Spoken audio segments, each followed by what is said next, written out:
Hey everybody, what's up? My name is Sam Parker, CEO of My Credit Guy Credit Restoration. I get the question all the time, what is the fastest way to increase credit scores? And the answer for most people is going to be to pay down your credit cards. Now the question comes, how do I pay down my credit cards to get the highest credit score increase? Because a lot of people out there think that what you should do is pay down your card that has, the highest interest rate or the card that has the biggest balance. And while that might be the best strategy when you're just trying to save as much money as possible and to get out of debt, that is not the best strategy in a lot of cases to get the highest credit score increase possible. So basically what it breaks down to is that you are going to be scored on your individual balance to limit ratio. So on each credit card, they're going to look at how much you're utilizing. And usually once you cross over 50% of that balance to limit ratio, that's going to be a negative thing. That card can actually start hurting you more than it's even helping you. We really want our clients to maintain a 30% balance or less, and ideally be in that 6 to 10% range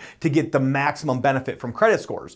But that's not the only way that you're scored on your balance to limit ratio with credit cards. You're also scored on your overall balance to limit ratios. So let's say that you had 3 different credit cards, like one for $500, another for $500, and then another for say $3,000, right? So your overall limit is $4,000. So when you're going to pay credit cards off in order to increase scores as much as possible, what we want to do is get as many individual balance to limit ratios down below those 50%, 30%, 10% thresholds as possible.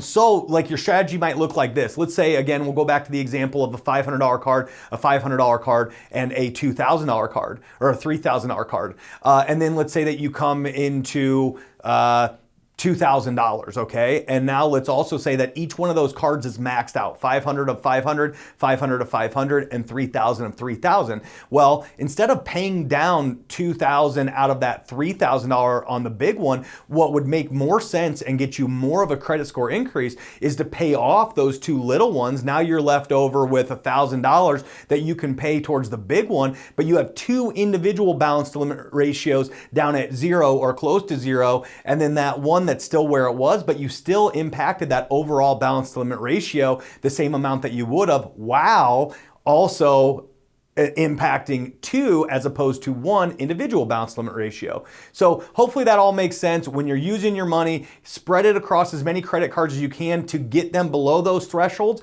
And if you have a particular case that you want us to look at, we do free reviews all day, every day. So you just send the report over or let us know that we need to pull a report for you. We'll look at it and we can tell you exactly which credit cards to pay down and to what amount to make your dollar stretch the furthest. If you have any questions, please go to our website, mycreditguy.com. We look forward to helping you out. Thanks.